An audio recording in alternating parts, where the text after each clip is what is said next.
Get ready, because today we're going to be all over the place talking about nonlinear stories. By the way, my name is Brandon McNulty. I'm the author of Bad Parts, also the author of Entry Wounds, and welcome to my writing channel. One of the most frequent video requests I get is on the subject of nonlinear stories. Today we'll discuss what they are, the benefits and dangers of using them, the most common types of these stories, and finally we'll wrap up the video with some helpful tips. And here's your spoiler warning for today. The ones in red contain the heaviest spoilers. Let's start off by answering the question, what is a nonlinear story? And very simply, it's a story that is not told in chronological order. Now, linear stories, they follow a straightforward path from beginning to end. Nonlinear stories, however, they jump around in time. They might include out-of-sequence events, flashbacks, flash forwards, or multiple timelines. Now you're probably wondering, well, why do we tell nonlinear stories? What's the advantage to them?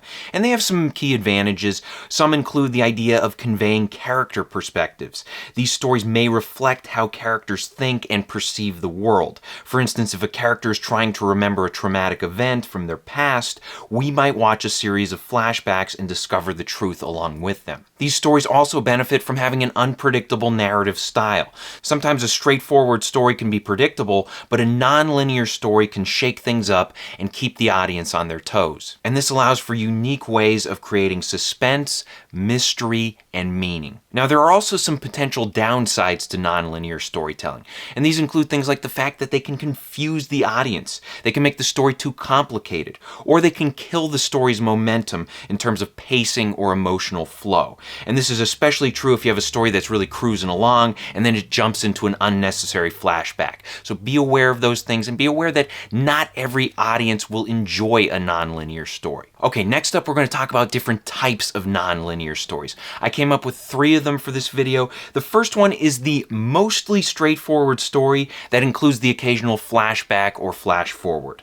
And you've probably seen a bunch of these. These are pretty common stories, and they're typically easy to follow. Usually the flashbacks will be included in order to create intrigue or reveal character or advance the plot. For example, John Wick opens with a flash forward and it raises questions about him and his situation. Then the movie jumps to the chronological beginning and it follows a straightforward narrative until we reach that same scene that the movie opened up with. Second type of nonlinear story is when you have parallel storylines. And this is when you have 2 or more storylines that are experienced one at a time. Instead of having events play out in chronological order, we see one side of the story, then we see another side, and so on. A lot of video games pull this off really well. Usually you'll have a situation where you have to choose between different characters, and then you play as each character one by one until you get the full story. For instance, I recently finished Alan Wake 2, and this game has 2 main characters. One is a horror writer named Alan Wake who's caught in this supernatural nightmare that's the product of his mind. And then there's another character, an FBI agent, whose life is influenced by Alan's writing. Both plot lines are connected, and because of the abstract nature of the story, they can be played in any order, and this adds to the mysterious atmosphere. And then the third type of nonlinear story is the puzzle story. These are storylines that are scrambled up, yet they start making sense as the overall story progresses. One of the most iconic examples of this would be Pulp Fiction. It starts in the middle of things, jumps back to the beginning, then jumps all around until it reaches its ending.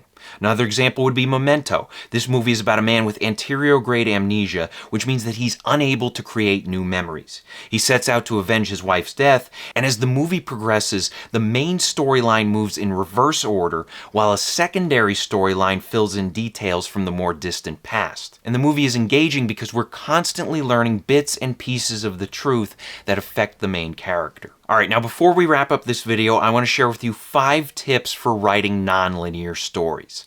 And the first one is to decide why your story needs to be nonlinear. In most cases, it's easier to tell a straightforward story, so if you're going the nonlinear route, be sure that you have a good reason for doing so. For instance, Memento works so well because it presents a character who can't create new memories. He lives his life in short snippets, and the nonlinear style reflects this situation while also creating a strong sense of mystery and suspense. Second tip is to determine the chronological flow of events. And in order for a nonlinear story to work, character development and plot events should follow a pattern of cause and effect. For example, with Pulp Fiction, if we were to arrange the scenes into chronological order, the story would still make sense. It wouldn't be as interesting this way, but by nailing down the linear story, we ensure that the story overall, no matter which way we tell it, is going to work. Same applies to Memento. If we were to tell the story in chronological order, it would work. Again, much of the magic would be lost, but figuring out the linear narrative is an important part of building a non-linear story. Third tip is to create anchor points. In other words, find something that indicates where we are in the story. You can do this with character clothing, setting descriptions, specific events like holidays, and any number of things that indicate where we are time-wise. For example, in John Wick at the start of the movie, we see him bleeding and wounded. Then we jump back in time and we see him in good health. His health is an anchor point in this case. Fourth tip is to signal time shifts. And this means playing fair with your audience and addressing the fact that we're jumping around in time. For instance, Memento includes black and white scenes that signal that we're in a different, more distant timeline. In other cases, you might be more overt. You might label the sections of your story or signal how much time has passed or how many years ago it was or whatever it is. Finally, tip number 5 is to target powerful themes and revelations. In other words, use your nonlinear structure to say something unique or interesting or to hit us with a surprising plot twist. For example, with Memento, it uses a nonlinear style to explore the concept of memory and how memory makes us human. This style also allows for some powerful revelations as we learn the truth about the main character and his quest to avenge his wife. Pulp Fiction, meanwhile, explores themes of redemption and resurrection.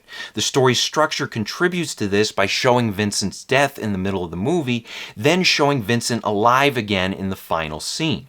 The movie ends with Jules choosing to redeem himself by renouncing his murderous ways, and that redemption is rewarded by the symbolic resurrection of his partner Vincent. John Wick is another movie that explores death and resurrection. In the opening scene, we get the sense that he's dead. Then we learn about how his wife died. We see his puppy get murdered. We see John kill about 4,000 people. And then the movie ends with a sense of rebirth. We see that he survives in the end. He adopts a new puppy, and then he gets another chance at finding peace. Finally, Alan Wake 2 uses nonlinear structure to explore the importance of collaboration in both the creative process and in life itself. The game uses 2 storylines to hammer this idea home and capture the nonlinear nature of creativity. So I hope this helps. Question of the day, what is your favorite nonlinear story? Let us know in the comments section below. Thank you guys for watching. If you want to support the channel, please pick up a copy of either one of my books and be sure to leave reviews on Amazon. Bad Parts is great if you like small town horror. It's about people trading away their sick and injured body parts in order to get healthy again. And then Entry Wounds is great if you like thrillers. It's about a guy who picks up a haunted gun and he can't put it down till he kills 6 people with it. Also, be sure to check out my other videos, like, share, and subscribe, maybe even hit that thanks button for me, and as always, remember to keep on writing.